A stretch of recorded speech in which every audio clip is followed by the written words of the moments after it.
మంచు జల్లు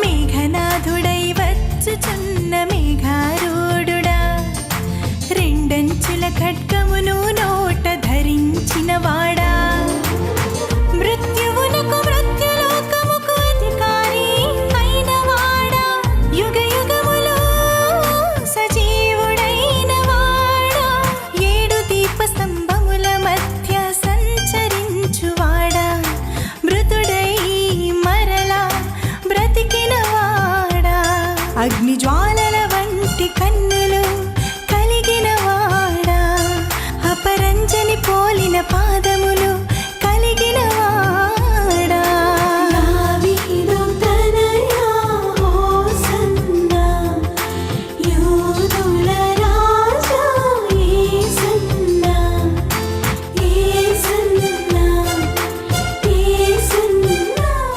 యేసు నామంలో మీకు శుభములు సమృద్ధిగా కలుగునుగాక. మధురం నీ వాక్యం అనే కార్యక్రమానికి స్వాగతం.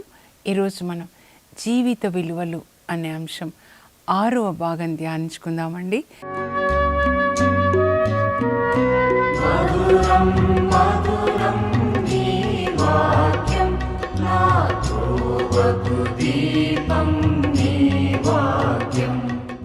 ఈరోజు బైబిల్ అంతోనివారు అనే అంశం ధ్యానించుకుందాము. నేనైతే అంతోనివారిని బైబిల్ అంతోనివారు అని పిలుస్తున్నానండి. ఎందుకంటే మీరు అంతోనివారి చేతిలో ఎప్పుడు బైబిల్ చూస్తారు. ఆయన రాత్రంతా బైబిల్ చదివి దినమంతా బైబిల్ వాక్యాన్ని బోధించేవాళ్ళు అన్నమాట. అందుకే ఆయన మరణించి 800 సంవత్సరాలండి దాదాపు. ఇంకా ఆయన నాలుక జీవంతో ఉందన్నమాట. ఎందుకంటే ఎల్లప్పుడూ దేవుని స్తుతించిన నాలుక, ఎక్కువ భాషల్లో దేవుని స్తుతించేవాళ్ళు అంటండి అంతోనివారు అనమాట. ఇంకా ఆయనని గురించి మనం ధ్యానించుకుందాము. అంతోనివారు అంటే ఆయన ఒక ప్రీస్ట్ అండి. యాక్చువల్గా దేవుని యొక్క వాక్యాన్ని ఆయన రాత్రంతా పఠించి తర్వాత పాటించి ప్రకటించేవాళ్ళు అనమాట. సో బైబిల్ వేరు, ఆయన వేరు కాదండి. ఆయన అంతోనివారు అంటేనే బైబిల్ అనమాట. ఆయన ఒక్కొక్క కణంలో బైబిల్ అంతా స్టోర్ చేయబడింది అనమాట. హృదయం నిండా, మనస్సు నిండా, నాలుక, కన్నులు, చెవులు అంతా దేవుని యొక్క వాక్యం అన్నమాట. అందువల్ల క్రీస్తు అంటే దేవుని యొక్క వాక్యమే. తండ్రి నోటిలోంచి వచ్చిన వాక్యము యేసుప్రభు అన్నమాట. అందుకే యోహాను సువార్త 1వ అధ్యాయం మీరు చదివితే, ఆదిలో వాక్కు ఉండెనో, ఆ వాక్కు దేవుని యొద్ద ఉండెను, ఆ వాక్కు దేవుడై ఉన్నారు. ఆదిలో వెలుగు కలుగునుగాక. ఆది కాండంలో దేవుడు భూమి ఆకాశాన్ని సృజించినప్పుడు ఆదికాండం 1:3 వెలుగు కలుగునుగాక అంటే తండ్రి నోట్లో నుంచి వచ్చిన వాక్యం అన్నమాట. ఆ వాక్యము మానవుడై మన మధ్య నివసించారు. ఆ దేవుని యొద్ద ఉండే వాక్యము కిందికి వచ్చేసారనమాట. ఎలా? యేసు ప్రభులాగా ఈ లోకంలో ఆయన జన్మించారు. మరియ తల్లి గర్భంలో దేవుడు ఆయనకి ఒక శరీరాన్ని కల్పించారు. ఆయన శరీర రూపంలో ఈ లోకంలో జన్మించారు. ఎందుకంటే మనము శరీరంలో పాపం చేశాము కనుక ఆయన శరీరంలో వెల చెల్లించారనమాట. ఇంకా ఏమంటారంటే అంతోనివారు, యేసు ప్రభు సిలువలో చేతులు చాచి ఉన్నారు. ఎందుకో తెలుసా? మనల్ని ఆశీర్వదించడానికి, మనల్ని కౌగలించుకోవడానికి, ఆదరించడానికి, మన కన్నీళ్లు తుడవడానికి, శిక్షించడానికి కాదు. యేసు ప్రభు లేని జీవితము శూన్యమైన జీవితం అని చెప్తారనమాట. అంతోనివారి గురించి ధ్యానించుకుందామండి. మీరు అంతోనివారు అనంటే అద్భుతాలు కాదండి ముఖ్యమైనది. ఒక వ్యక్తి అద్భుతాలు చేశాడా కాదా అనేది ముఖ్యం కాదు. ఒక వ్యక్తి దేవుని చిత్తం చేశాడా లేదా అనేది.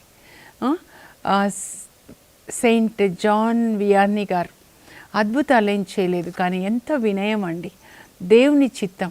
జాన్ ది బ్యాప్టిస్ట్ అద్భుతాలు చేయలేదు, దేవుని చిత్తం చేశాడు.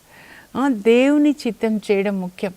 మీరు అపోస్తల కార్యాలు చదివితే 3వ అధ్యాయంలో పేతురు యోహాన్ దేవాలయానికి వెళ్తున్నారు మధ్యాహ్నం 3 గంటల సమయానికి.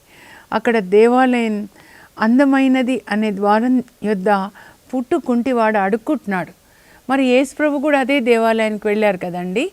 చాలాసార్లు వెళ్తారు, అక్కడ బోధన కూడా చేస్తారు. పరిశుద్ధ వారంలో మంగళవారం చివరిసారిగా బోధన చేస్తారు. మరి అప్పుడు కూడా కుంటివాడు ఉన్నాడు. యేసు ప్రభు ఎందుకు స్వస్థత చేయలేదు ఆయనని? అది దేవుని చిత్తం కాదు కనుక. మరణించిన అందరినీ ఆయన లేపలేదండి. రోగుల్ని అందరినీ ఆయన, కుష్ఠరోగుల్ని కానీ అందరినీ స్వస్థపరచలేదు. తండ్రి వీళ్ళని స్వస్థపరచు అంటే స్వస్థపరిచాడు అనమాట. కనుక ఒక వ్యక్తి అద్భుతాలు చేస్తే ఆ వ్యక్తి గొప్పతనం కాదండి. గలతీ 2:20 పౌలు అంటాడు, ఇక జీవించున్నది నేను కాదు, క్రీస్తే నా యందు జీవిస్తున్నాడు. మీరేం అర్థం చేసుకోవాలంటే, యేసు ప్రభు అప్పుడు ఈ లోకంలో జన్మించినప్పుడు దేవుడు ఆయనకు ఒక శరీరాన్ని మరియ తల్లి గర్భంలో ఇచ్చారు. ఇప్పుడు ఆయన మన శరీరంలోనే జీవిస్తున్నాడు అన్నమాట. ఇక జీవించున్నది నేను కాదు, క్రీస్తే నా యందు జీవిస్తున్నాడు. కనుక ఇప్పుడు ఎవరి ద్వారా అద్భుతాలు జరిగినా, పేతురు యోహాను కుంటివానికి కాళ్ళు ఇచ్చినప్పుడు ఏంటి వాళ్ళు ఆశ్చర్యపోతుంటే, ఆశ్చర్యపోవద్దు, మీరు ఏ యేసుని సిలువ వేశారో ఆ యేసు ప్రభు ఈయనకి స్వస్థతనిచ్చాడు. యేసు ప్రభు మనలో ఉంటున్నాడండి. ఇప్పుడు మనందరం కలిసి యేసు ప్రభు యొక్క శరీరం అన్నమాట. Mystic body of Christ. క్రీస్తు మనలో జీవిస్తూ మన ద్వారా అద్భుతాలు చేస్తున్నారు. అంతేకాని మనం కాదు, ఏ వ్యక్తి కాదండి. అద్భుతాలు ఏ వ్యక్తి ద్వారా జరగవు. క్రీస్తు యేసు ప్రభు నామంలో చేస్తారు. యేసు ప్రభువే స్వస్థపరుస్తారు, మనలో జీవిస్తూ స్వస్థపరుస్తారనమాట. అందుకే కొలోసి 1:27 పౌలు చెప్తాడు, Christ is in me the hope of glory. నిరీక్షణకు కర్త అయిన క్రీస్తు నాలో ఉన్నాడు. సెయింట్ ప్యాట్రిక్ గారి ప్రేయర్ కూడా అదేనండి. Christ is in me, Christ before me, Christ behind me, Christ above me, Christ below me, Christ around me. All the time he is aware of presence of Jesus with in me. అందుకే ఆయన కూడా చాలామందిని లేపుతారండి. పునీత Patrick గారు ఐర్లాండ్లో ఒక రాజు కొడుకు చనిపోతే కూడా లేపుతారనమాట. ఏంటి నువ్వు చాలామందిని లేపుతావంటే నిజమా అంటే, ఏమో నాకు తెలీదు, నాలో ఉన్న క్రీస్తే మరి, నేను కాదు అని. సమాధి తన కొడుకు, రాజు కొడుకు మరణిస్తే సమాధి తవ్వమంటే తవ్వితే అప్పుడు యేసు నామంలో బయటికి రా, జీవంతో బయటికి రా అంటే వచ్చేసాడంట. ఇంకా ఒకసారి ఒక తల్లి బాబుని తీసుకొని వస్తుందంట, పాము కరిచిలా వెళ్ళిపోయింది, నా బాబు చనిపోయాడంటే ఆ బాబుని బ్రతికిస్తాడంట సెయింట్ ప్యాట్రిక్ గారండి. బ్రతికించిన తర్వాత ఎటు వెళ్ళిందమ్మా పాము అంటే ఇట్లా వెళ్ళిందండి, చెట్లలోకి వెళ్ళిపోయింది ఫాదర్ అంటే, యేసు నామంలో బయటికి రమ్మని పిలిచి ఆ పాముని పట్టుకొని, నిన్ను యేసు నామంలో ఆజ్ఞాపిస్తున్నాను, అవుట్ ఆఫ్ ఐలాండ్ దేశంలో మళ్ళీ రావద్దు, అవుట్, ఏ ఒక్క పాము ఉండడానికి వీల్లేదని. 4వ శతాబ్దం అనుకుంటా అండి, ఇఫ్ ఐఎమ్ నాట్ మిస్టేకెన్, నాకు గుర్తుంది కొద్దిగా. 4వ శతాబ్దంలో చెప్తే ఇప్పటికీ కూడా ఐర్లాండ్లో పాములు లేవంటండి. ఒక పునీతుడు, ఒక పరిశుద్ధుడు అనమాట. ఎవరు ఎట్లా పరిశుద్ధులు అవుతామండి మనము? మన సొంతగా కాము కదా, యేసు శిలువ రక్తం ద్వారా, ఆయన రక్తం మనల్ని ప్రతి పాపం నుంచి కడిగేస్తుంది. యేసు ప్రభు యొక్క రక్తం ద్వారా మనం పరిశుద్ధులుగా చేయబడతాం. ఆయన శిలువలో మన పాపం ఆయన తీసుకొని ఆయన నీతి వస్త్రాన్ని మనకి తొడిగాడు. అంటే రాజవస్త్రం. యేసు ప్రభు తండ్రి దేవుని కుమారుడు, రారాజు తన వస్త్రాన్ని మనకిచ్చాడు. మనల్ని పెళ్లి చేసుకున్నప్పుడు, ఇప్పుడు ఎస్తేర్ రాణిని పెళ్లి చేసుకుంటే అక్కడ పర్షియా రాజు ఆ రాజవస్త్రాన్ని ఆమెకి ఇస్తాడు, కిరీటాన్ని పెడతాడు, పట్టపురాన్ని కిరీటాన్ని. అప్పుడు ఆ రాజు వైభవం అంతా ఆమెకు వస్తుంది. అలాగే శిలువ చెంత యేసు రాజు తన వస్త్రాన్ని మనకి తొడిగాడు, రారాజు వస్త్రాన్ని, నీతి వస్త్రం, వివాహ వస్త్రం అంట. అప్పుడు ఆయన స్టేటస్ మనకు వచ్చింది. ఆ విధంగా మనల్ని తండ్రితో ఆయన సమాధానపరుస్తాడు, నీతిమంతుడుగా మనల్ని చేస్తాడనమాట. అది ఆ అవేర్నెస్ మనం కలిగి ఉండాలండి. ఎవరి ద్వారా కాదు అద్భుతాలు, గ్లోరీ బిలాంగ్స్ టు గాడ్. దేవునికి మహిమ, ఆయన అద్భుతాలు చేసే దేవుడు అనమాట. దేవుడు అద్భుతాలు చేశారు. పాత నిబంధనలు కూడా మోషే ద్వారా చేశారు. సో అద్భుతాల మోషే అనట్లేదు మనం, దేవుడు అద్భుతాలు చేశారు. మోషే ద్వారా సముద్రాన్ని చీల్చాడు, అంత గొప్ప అద్భుతాలు మరి అక్కడ ఐగుప్తులో చేస్తారు కదా, మన్నాను కురిపిస్తారు. 40 సంవత్సరాలు మేఘస్తంభమై అగ్నిస్తంభమై ఇజ్రాయెల్ ప్రజల్ని నడిపిస్తారు. ఒక్కరికి కూడా అనారోగ్యం రాదు, వాళ్ళ బట్టలు చిరిగిపోలేదని, చెప్పులు అరిగిపోలేదని చెప్తారు. అన్ని అద్భుతాలు అన్నమాట. అయితే వాళ్ళు ఏం చేస్తున్నారంటే దేవునికి విధేయించారండి. పాత నిబంధనలో మోషే దేవుని యొక్క సన్నిధిని కలిగి ఉన్నాడు. ఇక్కడ క్రొత్త నిబంధనలో మనం దేవుని లోపల కలిగి ఉన్నాం. త్రియేక దేవుని పండుగ కొనియాడతాం, ప్రతిరోజు కొనియాడాలండి. పరిశుద్ధ ఆత్మ మనలోనికి వచ్చినప్పుడు యేసు ప్రభుని మనలో ప్రతిష్ఠిస్తాడంటే వాక్యం అన్నమాట. యేసు ప్రభు తండ్రి కుమార పరిశుద్ధ ఆత్మలు మనలో నివసిస్తారు. మనమే ఆ త్రియేక దేవుని ఆలయం. యోహాన్ 14:23లో యేసు ప్రభు చెప్తాడు, మీరు నన్ను ప్రేమిస్తే నా ఆజ్ఞల్ని పాటిస్తారు, అప్పుడు మేమొచ్చి వానితో నివసించదము. త్రియేక దేవుని యొక్క ఆలయంగా మనం ఉండాలి. అలా ఉన్నారండి. అంతోని వారు క్రీస్తు శకం 1195లో 15th ఆగస్ట్ అన్నమాట. ఆయన పోర్చుగల్ రాజధాని అయిన లిస్బన్లో చాలా పెద్ద ప్యాలెస్లో జన్మిస్తారండి. ఈ షౌరి వారు కూడా ఒక షౌరి అనే కోటలో జన్మిస్తారు. జాన్ ది బ్రిటో గారు, వీళ్ళంతా చాలా రాజ కుటుంబాలకి చెందిన బిడ్డలు అన్నమాట. అయితే వాళ్ళ అమ్మ ఎంతగా ప్రార్థనలో పెంచుతుందంటే షౌరి వారు కానీ, అంతోని వారు కానీ, జాన్ ది బ్రిటో కానీ పునీతుల జీవితాలు చదివితే వాళ్ళకి ఊహ తెలిసినప్పటి నుంచి మోకరించి పిల్లలకి పరలోక ప్రార్థన, మంగళవార్త జపము, త్రిత్వేక దేవుని ప్రార్థన, ఇవన్నీ కూడా 10 ఆజ్ఞలు మోకరించి ప్రార్థన నేర్పించిన తల్లులండి. అందుకే అంతోని వారి వాళ్ళ మమ్మీ సమాధి మరి ఆ దేవాలయంలో here lies the mother of Saint Anthony అని సమాధి మీద రాస్తారంటండి. తల్లులు అట్లా పెంచుతారనమాట. అలా ఉండేవి. అయితే ఆ రోజులలో స్కూల్స్ ఏమీ ఉండేవి కాదండి. కెథీడ్రల్ చర్చి కాంపౌండ్లోనే స్కూల్ కూడా ఉండేదన్నమాట. ఇప్పుడు మనకు కూడా ఉంటాయి చూడండి అలా. అప్పుడు ఇంకా అందరూ కూడా చదువుకోవాలనే రూల్స్ కూడా ఉండేది కాదు. 13వ శతాబ్దం అన్నమాట ఇది. అయితే వీళ్ళు రాజకుటుంబానికి చెందిన వాళ్ళు కనుక స్కూల్కి పిల్లల్ని పంపించేవాళ్ళు. అక్కడ పెద్దగా హిస్టరీ, సైన్స్, తర్వాత లాటిన్ నేర్పించేవాళ్ళండి.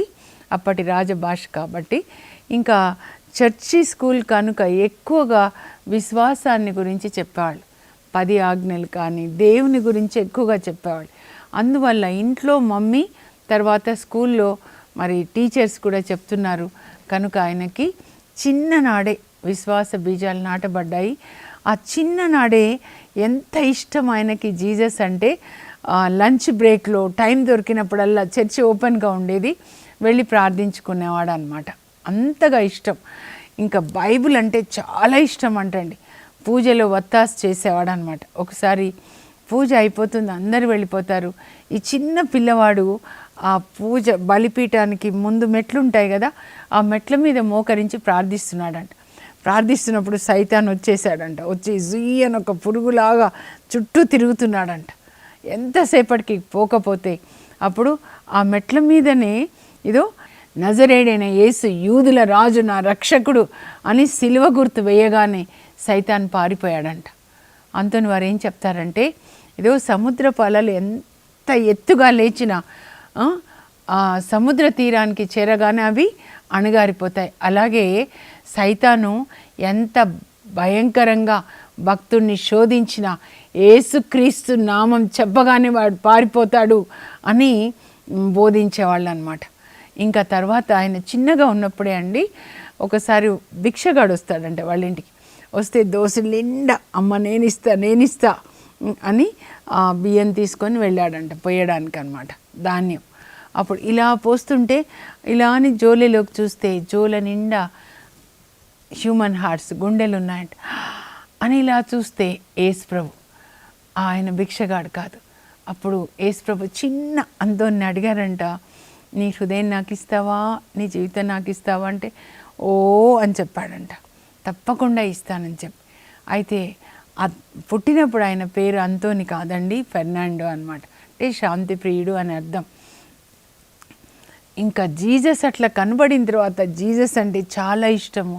చిన్నప్పటి నుంచి బైబిల్ అంటే చాలా ఇష్టం అండి. ఇంకా ఆ స్కూల్లో చదువు అయిపోగానే సెమినారీలో చేరుతాడు. అగస్టిన్ మఠంలో ఫాదర్ అయిపోతాడనమాట. ఫాదర్ అయిన తర్వాత అతన్ని రిసెప్షనిస్ట్ అంటే ద్వారపాలకుడు అంటారు. ఎవరెప్పుడు వచ్చినా రిసీవ్ చేసుకోవడం. ఆ రోజులలో ఎట్లా ఉండేవంటే మఠాలు కానీ క్రైస్తవ కుటుంబాలు కానీ ఎప్పుడు ఎవరు వచ్చినా కూడా వాళ్ళకి అతిథి సత్కార్యాలు చేయాలి. అది ముందు నేర్పించేవాళ్ళు అనమాట. సువార్త అంటే దేవుని ప్రేమ, యేసు ప్రభు ప్రేమను అందరికి అందించడం. సో ఏ టైంలో రాత్రిలో విజిటర్స్ వచ్చినా వాళ్ళకి అన్నం పెట్టడము, పడుకోవడానికి వసతి ఏర్పాటు చేయడం అలా ఉండేవి అనమాట. ఒకరోజు రాత్రి అర్ధరాత్రి సమయానికి తలుపు కొడతారంటండి. ఎవరనంటే ఇద్దరు ఫ్రాన్సిస్కన్ మఠానికి చెందిన వాళ్ళు అనమాట. అప్పుడు వాళ్ళకి భోజనం కోసమని వాళ్ళు అడిగితే భోజనం పెడతాడంట. మీరు ఇప్పుడు ఇంత రాత్రిలో ఎట్లా వచ్చారనంటే సువార్త బోధన కొరకు వెళ్ళి వస్తున్నాము. అయితే మేము భిక్షాటన మీదనే మేము బ్రతుకుతాం.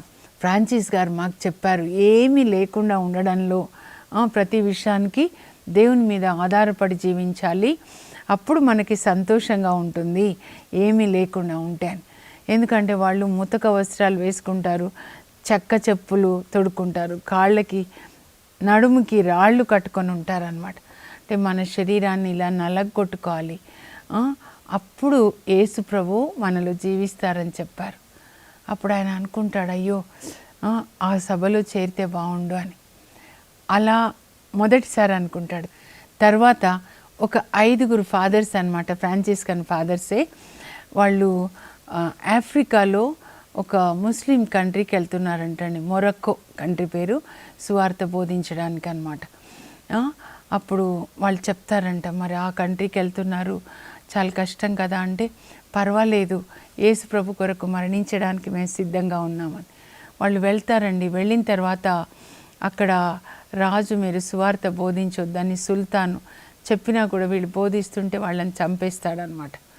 అప్పుడు కోయింబ్రాలో ఈయన ఉంటారనమాట, అంతోని వారు. అప్పుడు అంటే అగస్టియన్ మఠంలో ఆయన పేరు ఫెర్నాండో. ఆయనకి తెలుస్తుంది. అప్పుడు ఈ కోయింబ్రా రాజు చాలా డబ్బు కట్టి మొరక్కో రాజుకి ఫ్రాన్సిస్కన్ ఫాదర్ల మృతదేహాలు 5 తీసుకొని వస్తే దేవాలయంలోనే రాజే సమాధి చేస్తాడండి. అంత ఇష్టం అనమాట రాజుకి. అప్పుడు అంతోని వారు వాళ్ళ సమాధుల దగ్గరికి వెళ్ళి ప్రార్థన చేస్తాడు దేవునికి, యేసయ్య నేను కూడా వీళ్ళలాగానే మీ కొరకు ప్రాణాలు ఇస్తానని.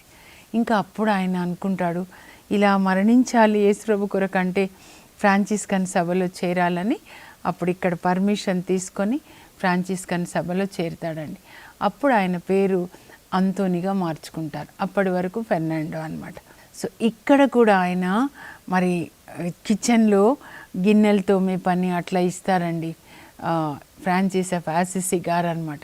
ఎందుకంటే అంతోని వారికి చాలా జ్ఞానం ఉంటుంది, బైబిల్ జ్ఞానం గమనిస్తాడనమాట. అయితే ఒకసారి బిషప్ గారు రావాలి, ఫాదర్స్ అవుతూ ఉన్నారంట, బిషప్ గారు రాలేకపోతారు. అప్పుడు ఏం చేయాలని ప్రార్థిస్తుంటే దర్శనంలో అంతోని వారు ప్రసంగం చెప్పినట్లుగా చూపిస్తారు. అప్పుడు అంతోని వారి దగ్గరికి వచ్చి, బిషప్ తండ్రి గారు రాలేకపోయారు, నువ్వు వాక్యం చెప్పాయా అంటే చెప్తే అది విని అమ్మో ఎంత బైబిల్ జ్ఞానం ఉంది అని మై బిషప్ అని పిలిచి సెమినేరియన్స్కి వాక్యం చెప్పించేవాళ్ళంట. మై బిషప్ అని అంతోని వారిని పిలిచేవాళ్ళంట. దేవుడు అంతోని వారితో మాట్లాడతారంట, నాన్న నీవు సువార్తని బోధించు, దేవుని యొక్క వాక్యం అనే ఖడ్గంతో సైతాన్ రాజ్యాన్ని కూల్చేయాలి అని చెప్పినప్పుడు ఇంకా సైతాన్ రాజ్యాన్ని కూల్చివేయడానికి, ప్రజల్ని దేవుని వైపు తిప్పడానికి ఒకే ఒక ఆయుధం అనుకుంటాడు, దేవుని యొక్క వాక్యం అన్నమాట. రాత్రంతా బైబిల్ చదువుకుంటాడంట. ఏమంటాడంటే బైబిల్ గ్రంథంలో ప్రతి పేజీలో యేసు ప్రభు కనబడతారు, కానీ జ్ఞానం కలిగి ఉండడం కంటే దాన్ని పాటించాలి అని చెప్తాడనమాట. రాత్రంతా బైబిల్ చదువుకొని దినమంతా బైబిల్ గ్రంథాన్ని బోధించేవాడంటండి. బోధిస్తున్నప్పుడు వేల మంది యేసు ప్రభుతో కనెక్ట్ చేసేవాడంట. ఒకసారి ఆయన సువార్త బోధిస్తున్నప్పుడు చాలా పెద్ద వర్షం అంట. అప్పుడు యేసు నామంలో వర్షం ఆగిపోను గాక అని ప్రార్థించగానే వాళ్ళు ఎంతవరకు కూర్చుంటారో అవుట్ సైడ్ అనమాట, బయట మైదానంలో. వాళ్ళు కూర్చున్న చోట వర్షం లేదంటండి. తర్వాత సువార్త అయిపోయిన తర్వాత అప్పుడు వర్షం వస్తుందంట. ఇంకా ఒకసారి రిమిని ప్రాంతంలోకి వాక్యం చెప్పడానికి వెళ్తే వాళ్ళు ఏంటయ్యా ఊరికే ఏంటి నీ సోది ప్రార్థన బైబిల్ అంట పో అన్నారంట. అది మరి ఒక నది ప్రక్కన ఉంటుందన్నమాట.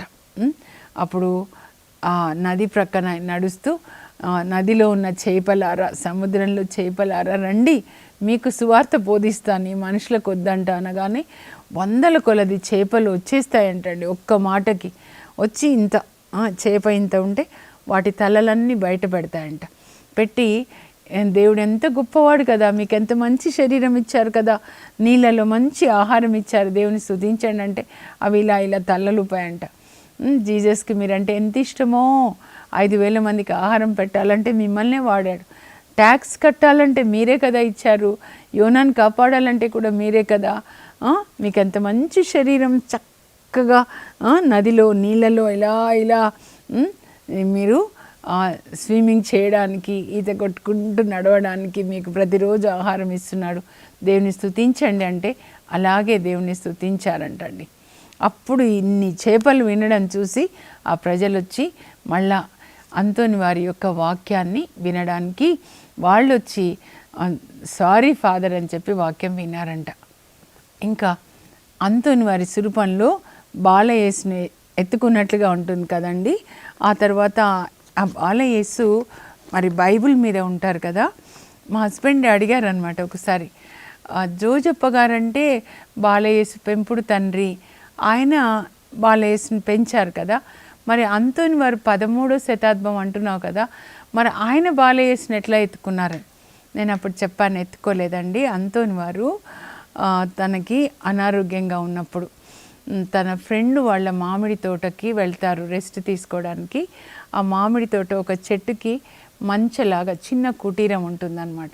సో అక్కడ తన ఫ్రెండ్ టిస్సో అనమాట, ఫాదర్ మీరు రెస్ట్ తీసుకోండి, ఎక్కువ స్వార్థ బోధించడం అనమాట, రెస్ట్ తీసుకోండి, కొంచెం అనారోగ్యంగా ఉంది అంటే అక్కడ ఆయన రాత్రంతా రాత్రి బైబిల్ చదువుతున్నాడంటండి.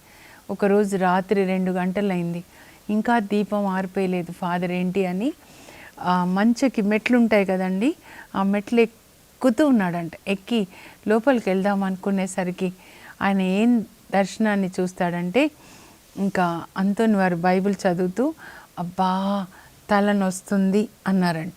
అంతే, ఆ బైబిల్ మీద బాలయేసు వచ్చేసి తలనొస్తుందా నాన్న, నేను రాయనా అని చెప్పి మెల్లగా సున్నితంగా తన పసి చేతులతో రాస్తూ ఉన్నారంట. రాస్తూ నువ్వంటే నాకు చాలా ఇష్టము, ఇలాగే రాత్రంతా బైబిల్ చదివి దినమంతా వాక్యం బోధించు, ప్రజల్ని నాతో కనెక్ట్ చెయ్యయ్యా, నేను ద్రాక్షవల్లి వాళ్ళు రెమ్మలు, నాతో కనెక్ట్ చేయి, వాక్యాన్ని బోధించడం ద్వారా వాళ్ళలో విడుదల కలుగుతుంది, వాక్యం ద్వారా విడుదల కలుగుతుంది అని చెప్తే అలాగే అని చెప్పారంట. అప్పుడు ఏ దర్శనాన్ని అయితే చూశాడో అది అంతోని వారి ఫ్రెండ్ టిస్సో గారు అనమాట, పెయింటర్కి చెప్తే ఆయన అలా పెయింట్ చేశాడంట. బైబిల్ చదువుతున్నాడు, బైబిల్ మీద బాలయేసు వచ్చేసి ఆయనని యాక్చువల్గా ఇలా రాయడం అనమాట. అదే ఇప్పుడు మనం కూడా స్వరూపాల్లో చూస్తాం. అయితే మనం ఏం నేర్చుకోవాలి, ఏ పునీతుడిని చూసినా మనం ఏం నేర్చుకోవాలి అంటే వాళ్ళు ఏ విధంగా దేవునికి సేవ చేశారు, బైబిల్ అంతోని వారు. సో మీరు కూడా బైబిల్ అని ఆయన రాత్రి బైబిల్ చదువుకున్నారు, దినంలో వాక్యాన్ని ప్రకటిస్తున్నారు. వాక్యం ప్రకటించినప్పుడు ఏమవుతుంది, మీరు లూకా సువార్త 10వ అధ్యాయంలో యేసుప్రభు 72 మందిని శిష్యులని సువార్తకు పంపిస్తే వాళ్ళు సువార్త బోధించి తిరిగి వచ్చి చెప్తారు, అబ్బా జీసస్ మీ నామంలో దయ్యాలు మాకు లోబడుతున్నాయి అని చెప్తే యేసుప్రభు అంటారు, సైతాను ఆకాశం నుండి మెరుపు వలె పడుటను కాంచి తిని మీకు పాములు తేళ్లు నలగొట్టడానికి శత్రుబలం అంతటి మీద మీకు అధికారం ఇస్తున్నాను, అవి ఏవి మీకు హాని చేయజాలు. ఆకాశం నుండి సైతాను మెరుపు వలె పడిపోతాడంట ఎప్పుడు సువార్తని బోధించినప్పుడు. వాడు ఆత్మ కనుక వాడిని పడగొట్టడానికి మనం ఈ వాక్యం అనే ఆయుధాన్ని వాడాలి. ఇది రెండంచుల వాడి అయిన ఖడ్గం అన్నమాట. అందుకే మీరు దర్శన గ్రంథం ప్రకటన 19:15 చదివితే యేసు ప్రభు రెండవ రాకడలో వస్తున్నాడండి. ఆయన తెల్లని గుర్రం మీద వస్తున్నాడు. రక్తంలో ముంచబడిన వస్త్రాలు ఆయన ధరించాడు. దేవుని వాక్కు అనే నామంలో ఆయన పిలువబడుతున్నాడు. ఆయన నోటి నుండి రెండంచుల వాడి అయిన ఖడ్గం వస్తుంది. అంటే దేవుని యొక్క వాక్యం. ఆ వాక్యంతో, ఆ ఖడ్గంతో ఆయన సమస్త జాతులని జయించాడు అని రాయబడి ఉంది. ప్రతి దేశంలో ఆకాశ మండలంలో ఉన్న దుష్ట శక్తులు అన్నీ కూడా పడిపోతాయండి మన ఈ వాక్యంతో. హీబ్రూ 4:12 ఉంటుంది, దేవుని యొక్క వాక్యము రెండంచుల పదునైన ఖడ్గం, ఇటు ఇటు ఇటు ఇటు మనం ఖండించాలన్నమాట. అందుకే 35వ కీర్తన కూడా మనం నోటితో చెప్పాలి, నాతో పోరాడు వారితో మీరు పోరాడండి, నన్ను ఎదిరించే వారిని మీరు ఎదిరించండి, మీ గొడ్డల్ని తీసుకొని రండి, మీ దూతల్ని తీసుకొని రండి ప్రభా, మమ్మ వెన్నాడు వారి మీదకి రండి. ప్రభు దూత దుష్ట శక్తుల్ని పారద్రోలగా అవి చీకటి త్రోవన పడి జారిపడి మరలా లేవకుండునుగాక. 69వ కీర్తన, దేవుడు లేచునుగాక, అతని శత్రువులు చెల్లాచెదరగుదురుగాక, నిప్పు ఎదుట మైనం వలె దేవుని ఎదుట దుష్టులు కరిగిపోదురుగాక. నిప్పు అండి దేవుని యొక్క వాక్యం. ఇర్మియా 20:9 ఉంటుంది. ఇర్మియా అంటాడు, నీ వాక్యం నా హృదయంలో మండుతూ ఉంది అని. అలా మండినప్పుడు మన లోపల ఉన్న దుష్ట శక్తులు కాలిపోతాయండి. ఇజ్రాయేలు దేవుడు అగ్ని అగునుగాక, ఇజ్రాయేలు పవిత్ర దేవుడు మంట అగునుగాక. ఆ అగ్ని, ఆ మంట ఒక్క రోజులో ముళ్ళ తుప్పనెల్ల కాల్చివేయను. లోపల వస్తున్న శోధనలు, పిచాచి శక్తులు అన్నీ కాలిపోతాయన్నమాట. అందువల్ల అంతోని వారి నుంచి మీరు నేర్చుకోవాల్సింది ఏంటంటే, దేవుని యొక్క వాక్యాన్ని మీరు పఠించండి, పాటించండి, ప్రకటించండి. ఇంకొకటి కాదు. ఎజ్రా గ్రంథం 7:10 ఎజ్రా ధర్మశాస్త్రంను నిష్ఠతో పాటించి ప్రకటించాడు. అంతోని వారు అదే చేశారు, దావీదు అదే చేశాడు. మనం కూడా అదే చేయాలి. మీ హృదయం నిండా దేవుని యొక్క వాక్యం ఉండాలి. ఆ వాక్యాన్ని పాటించాలి, ప్రకటించాలి. You are called only for that purpose. అందుకే జాషువా 1:8 ఈ ధర్మశాస్త్ర గ్రంథాన్ని నీ కన్నుల ఎదుట నుంచి ప్రక్కకి తొలగిపోనివ్వకు, దాన్ని పఠించు, దినము రాత్రి కూడా పాటించు, అప్పుడు నీకు జయం కలుగుతుంది. 1వ కీర్తనలో కూడా అదే చెప్తారు 2 నుంచి. ఈ ధర్మశాస్త్రంను నిత్యము పాటించువాడు ఏటి ఒడ్డున నాటిన చెట్టులాగా, ఆ చెట్టు ఆకులు వాడక సకాలంలో ఫలాలనిస్తాయి, అతడు ఎప్పుడూ విజయాన్ని పడయుతాడు అని రాయబడి ఉంటుందండి. ఆయన 36 సంవత్సరాల వయసులో పరలోకానికి వెళ్తాడు. జూన్ 13 అన్నమాట. మరణించాడు అని చెప్పనండి, ఎందుకంటే మరణం కాదండి, ఇది బర్త్డే హెవెన్లో అనమాట. మన అడ్రస్ భూమిలోకం నుంచి పరలోకానికి మారుతుంది అంతే. బిల్లీ గ్రాహం గారు వాళ్ళ కొడుక్కి చెప్పారంట 100 years అప్పుడు, తను మరణించే ముందు, మా నాన్న చనిపోయాడు అనకు, మా నాన్న అడ్రస్ భూలోకం నుంచి పరలోకానికి మారింది అని. అప్పుడు మహిమలో ప్రవేశించాడు అనాలన్నమాట. అక్కడ మనకి జీవ కిరీటం అన్నీ ఇస్తారు. 13th ఆయన పరలోకానికి వెళ్ళాడు. 17th జూన్ మంగళవారం సమాధి చేస్తారు. అప్పుడు అనేక అద్భుతాలు జరుగుతాయి. అందుకే మంగళవారము అంతోని వారిని జ్ఞాపకం చేసుకుంటాం. జ్ఞాపకం చేసుకోవడం అంటే కీర్తనల గ్రంథం చదవండి, సువార్తలు చదవండి, ఆయనని గౌరవించడము, ఆయనలాగా మనం దేవుని సేవించాలి. పునీతులు అంటే వాళ్ళు ఎలా దేవుని సేవ చేశారో మనం కూడా అలాగే వాళ్ళ అడుగుజాడల్లో నడుస్తూ దేవుని సేవించాలి. ప్రార్థన చేసుకుందాం. పరలోకపు మా తండ్రి, మీ పరిశుద్ధ నామమునకు స్తోత్రం కలుగునుగాక.